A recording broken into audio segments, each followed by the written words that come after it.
Hey everyone, I said I'd be back with the Shaman, and here I am. With, not just the Shaman, but possibly the ultimate, or at least penultimate, kind of ultimate-ish, pet build for Grim Dawn. You take a Shaman, combine it with the Occultist, and your class becomes the Conjurer. Now when I started my Shaman, I was sort of torn between doing like a hybridized two-hander with the Briarthorn pet, and I ultimately decided to just go full tilt on the pets. So we're just gonna jump right into it, and I'm gonna start with the leveling process for this because I actually leveled it a little differently than what it is right now. I started out with doing a brute force primal strike savagery build until I got the Briarthorn. And I still kept points in these abilities because they really did actually help level this character up. But eventually, I got to the point where I was dying more up close against monsters, and I wanted to stay back and let all my ads do my talking. So that's ultimately what I ended up doing. And about level 30-ish, I switched over to doing a pure pet build, and it got really fun, and it is some of the most broken ass stuff I've ever done in this game. So the level 8, the skills are as follows.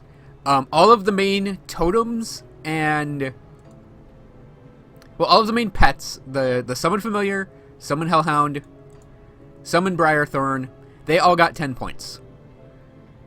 The Wind Devil, Wendigo totem, and Storm totem got 9 points, if I'm doing the math right in my head. No, they got 10 points as well. I think I have +1 to all shaman skills. Ooh, maybe +2 to all shaman skills. Because shaman, I'd have to go through my gear, because I have Bramblewood amulets +1. That's okay, I have +2 to all shaman skills. So yeah, the totems I put 9 points in each totem. 1 point in each modifier, basically. 1 point in Mogdragon's pack and its 2 other modifiers. 1 point in... No, I put multiple points. It would be 3, I think, in each of these. Conjure Primal Spirit and Primal Bond. And then 1 point in Emberclaw, 1 point in Storm Spirit, and 1 point in Mend Flesh. My reason for doing the 1-pointers is because I knew I'd end up with a lot of plus skills. But over here, Mend Flesh and Storm Spirit are really helpful tiny buffs that you can get that will actually help your tornadoes, and this will actually heal you and your pets when you need the healing. And Emberclaw gives the Hellhound an AoE, which is pretty helpful to have. Otherwise, I haven't done anything else in the Occultist, and for an alternate build I'll point out a little later, you may be able to actually spend time on the Occultist and get it built up a bit more. But I want purely to have my pets as my main source of damage and my main thing I was going for. My pets are my focus. So Summon Briarthorn was the first one I got, and I pretty much had this as a 1-pointer until I maxed out the Shaman tree. And then I went back and I leveled it up to 10, and I have a +5 total on it due to all my gear. And Summon Briarthorn is a really well-made pet. It has good damage, it has an AoE by default, and he's pretty robust. He doesn't die a lot anymore. He has a Ground Slam, and he has his Emboldening Roar, all of which are pretty helpful. The Hellhound, as I mentioned, has his Emberclaw, and the Raven has the heal and a little buff. But the totems are something special, because originally... Well, the totems are something special because they're kind of like a pet and a spell work together. So with the Wendigo totem, you and your pets get a heal while you're inside it, but it'll also deal a lot of vitality damage to the targets that are also inside its range. Storm totem, you can have 3 of them out, and generally I think I've got 2, given the way the cooldowns work, so I kind of only have the limit, like, a little bit, but for the most part, There'll be this great AoE lightning strike thing that is really potent. But one of the main sources of damage of this build, and possibly the main source of the big hits, I mean the pets really do hit hard. I'll show my pet damage in a second, but the Wind Devils hit really, really hard, both on their own as they chase down the enemies, but also through Maelstrom. And I don't know if it's bugged right now to happen a lot, but it seems like the Maelstrom lightning bolts just happen a whole lot, and it's really, really powerful. Even just with 1 point in Maelstrom, I think I put 3 in there. It was just a lot of lightning bolts were happening, and it's what pretty much carried me from 25 to 40 before I got my pets really leveled up. Obviously between our 2 exclusives, I went with the pet-based Primal Bond, and the Stormcaller Pact is not actually a bad choice because of its bonus lightning damage, but...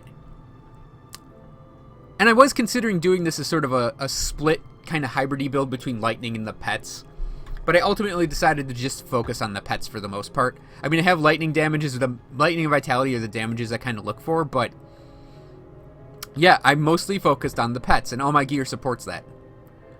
So I'm going to point out that you can actually make this a purely vitality build, and I think if you did it with... You could do it with Sigil of Consumption and Destruction, and you could also do it with the... Yeah, Wasting. You can actually get a lot of vitality damage on the Occultist side of things, which you can then combine with the vitality damage from Wendigo Totem, the vitality damage on Devouring Swarm, but also you could use the vitality damage on Corrupted Storm, which converts this to a vitality damage ability. So I think for like the first alternate build I would try on this is actually a vitality damage based build. And there's a lot of good synergy between these 2 classes for the pets, but also for vitality damage. So that covers all the abilities, I think. There's not much else to say about them. I have a lot of passives, though, if you count the pets. So we got our 3 pets, Empowered Piercing Aura, which I'm using actually for the Briarthorn, because the Briarthorn predominantly does pierce damage. Mogdragon's Pact, I did put 1 point at each of these, and it's a handy little bit of life regen and energy regen. And it's also got, you know, duration reduction for poison and bleeding, you know, some bonus health, and then some armor and some resistances and a little bit of retaliation. But for the most part, it's for all the regen and defensive things. Primal Bond gives 30% total damage to our pets, 16% health, and it gives us damage boosts as well. And finally, we have Ancestral Bond, which comes from the Ancestor Relic, which, I mean, just look at that. It's just... Pets deal more elemental damage, they have percent crit damage, percent physical damage, percent elemental damage, health regen, total speed, total retaliation. It's just sexy for all your pets. So since we're speaking of the relic, I went with the Ancestor Relic. I have Storm Touched as its ability, but I'm not using Storm Touched. Because they changed the relic so they now affect modifiers only. So I'd have to remake an Ancestor Relic. I just don't have the stuff to actually do that right now. Well, maybe I do, but I haven't actually looked for it. So Ancestor Relic, I obviously want to redo it, so I could get something that's not Storm Touched. And I'd maybe shoot for something on the Mogdragon Pact, or the Briarthorn's abilities, or even on the Wind Devil's 2 modifiers. Those are what I'd shoot for it. Let's start with the weapon, Sacred Hammer of Eternal Wrath, +2 to Storm Totem. Main reason that's there. Additionally, it does deal extra lightning damage, which helps both Storm Totem, it helps Storm Totem, the Raven, and your Wind Devils. The chest piece is a Wild Speaker Coat, +2 to summon Briarthorn, +1 to its Emboldening Roar ability, bunch of pet bonuses, and I threw Bindings of Beesmaw on there. Oh, I do have the Amber on there, and it does give me this. So if I do want to get offensive, I get that free offensive ability off there, which is actually a new ability. It used to be Lightning Strike, where you just swing your weapon and it dealt lightning damage. Well, now it's actually a Lightning Nova. And that's the same thing on the Cracked Lodestone as well, has a Lightning Nova. So it's actually kind of like Calidor's Tempest. But, yeah, it's a Lightning Nova. It's very, very good as a fallback ability, even though I don't attack at all with this build. If I wanted to, I could join in with that ability. So Binding is a bit Bismiel for the chest, mostly for the pet damage. It's total damage and crit damage. My legs are Swamp Dweller's Legs Guards for the +1 to Mogdragon's Pact, and I threw Ancient Armor Plate in there. My belt is Acolyte's Cord, and I have considered switching to the... And we can run up here and just look at it real quick. There is a belt that is Shaman-based, and I have considered switching to it.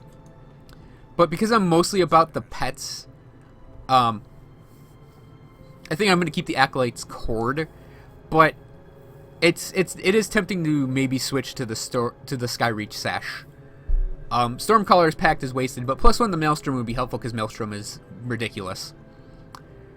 My metal is Mogdragon Sigil for the pet bonus and +1 the Conjure Spirit, and I threw Attuned Lodestone in there because it's lightning based. However, I need to remake the Attuned Lodestone because I got a completion bonus for Lightning Retaliation. I'd much rather have one for % lightning damage. So yeah, that and my my relic I do need to remake. Rifttown Leather Boots, +2 to summon Hellhound, the pet damage bonuses, and I used Mark of Traveler in there because, I mean, there really isn't anything else to go there.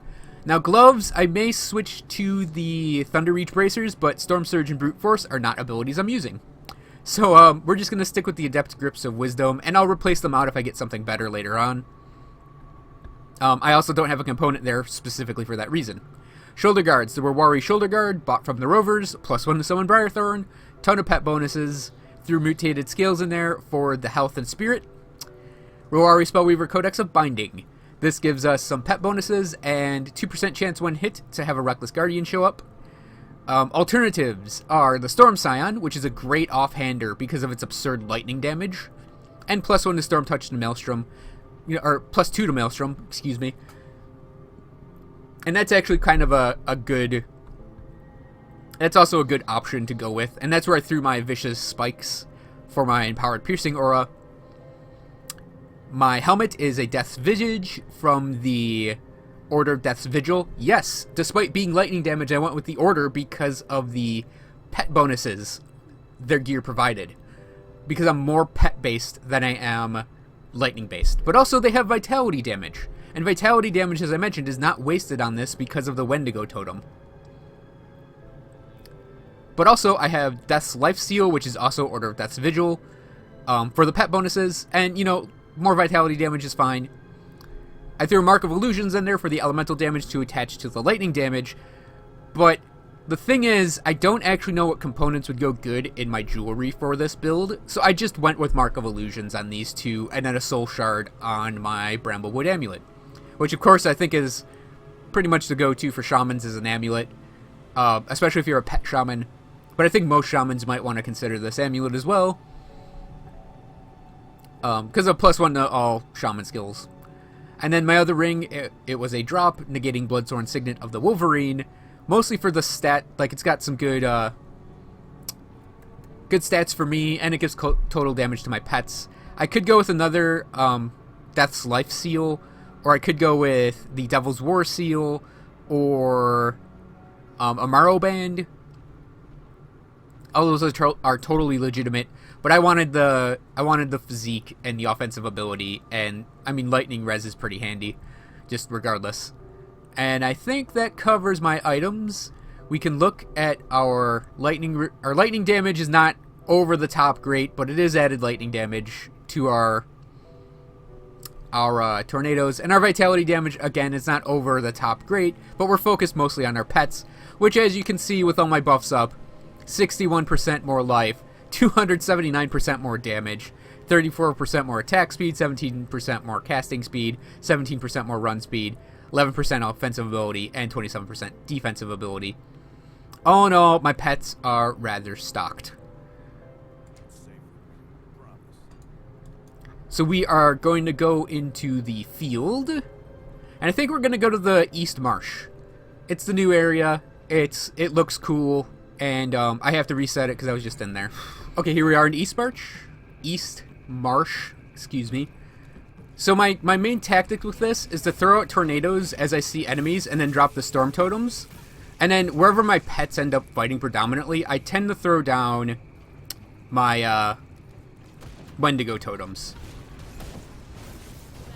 And we'll throw out our Primal Spirit. Primal Spirit isn't out all the time, which, I mean, on some level sucks, but it doesn't matter. It's got a 20-second lifespan and then a 20-second cooldown after that, because it's technically a 40-second cooldown. But, I found it fine just to have it the way it is. I mean, it's fine that it goes away and comes back because it's almost always going to be there for you. I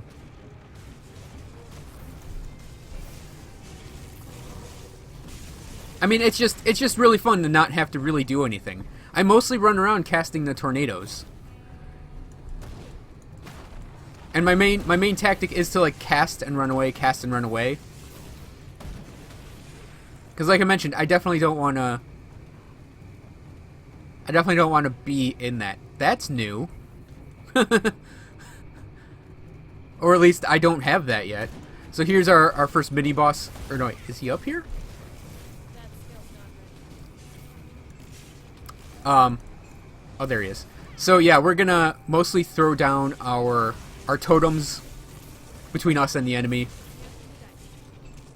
And this is sort of a more active pet build than previous pet builds were.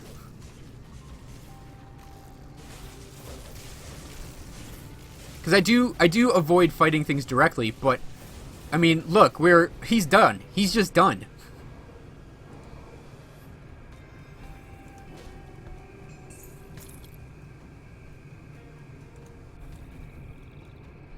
So it's just really great to not have to really do anything major, but it's also fun to have things to cast while your pets tear ass through the enemies.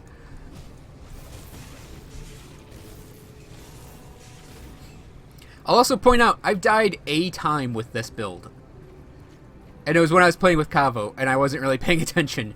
And, yeah, I just ended up dying. I don't even remember what to, but, yeah, one death. Just one.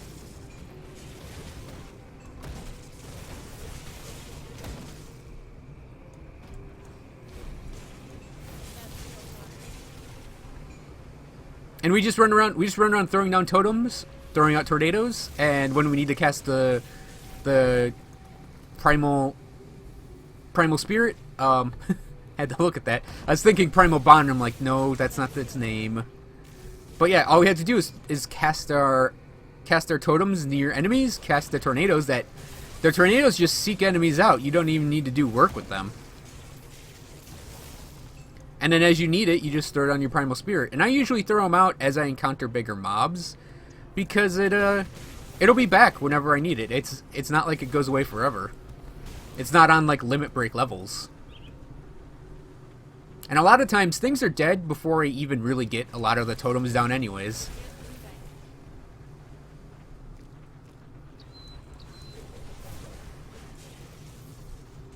So for enemies that sort of chase you down, I do tend to run them, or at least try to run them. Oh, I'm getting slowed. I do try to run them through the totems as well, and keep them near my pets.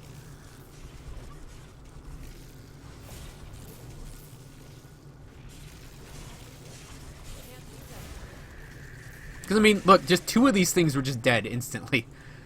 I mean, yeah, I took some damage here, but it's not like I died at all. Yeah, that's just 3 heroes that are just gone. So now you understand why when I say it's some of the most broke-ass stuff I've ever done in the game. It's pretty serious. Now, I will point out, it's not like I'm getting, like, super romantic over-the-top crits. I mean, like, 3,900 is actually quite significant for this, but you gotta remember it's distributed stuff across 3 pets, 4 pets sometimes, and 2 to 3 tornadoes and 2 to 3 storm totems. So it's a lot of littler damage numbers, but it's a lot of them. It's also kind of ridiculously fast, because I usually end up like casting my totems and tornadoes as I move up a group of enemies, and it's like you tend to get in this like rhythm of just chasing your own destruction almost. Also, I love bridges and I love tiny tunnels for this build as well, because the tornadoes just stay on like enemies are funneled onto their tornadoes, into the pets, and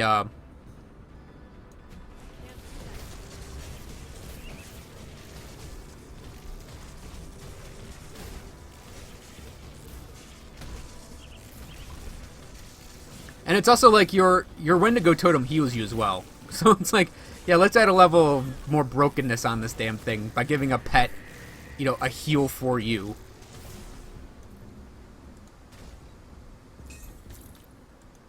Okay, so that was the pet build. That was the Shaman Occultist Conjurer. I hope everyone enjoyed this video. I know it's not like the full half hour that I usually do, but I don't really think it needs much more explaining than what it is right now. Just get the pets, level the pets, and then get some pet gear. I mean, you probably don't even need a whole lot of pet gear to get this working like this. It's an easy build, it's a fun build, and I do highly recommend it if anyone's thinking of building a shaman. So thanks for watching, everyone. I don't know what's going to come next for Grim Dawn. I may make a Shaman Arcanist and see what I can doodle out with that. But yeah, this has been, I think this is going to be our build 20, at least these 3 videos I've done so far are going to be our build 27 videos. So I hope everyone enjoyed them. Thanks for watching again, and I'll see you guys next time.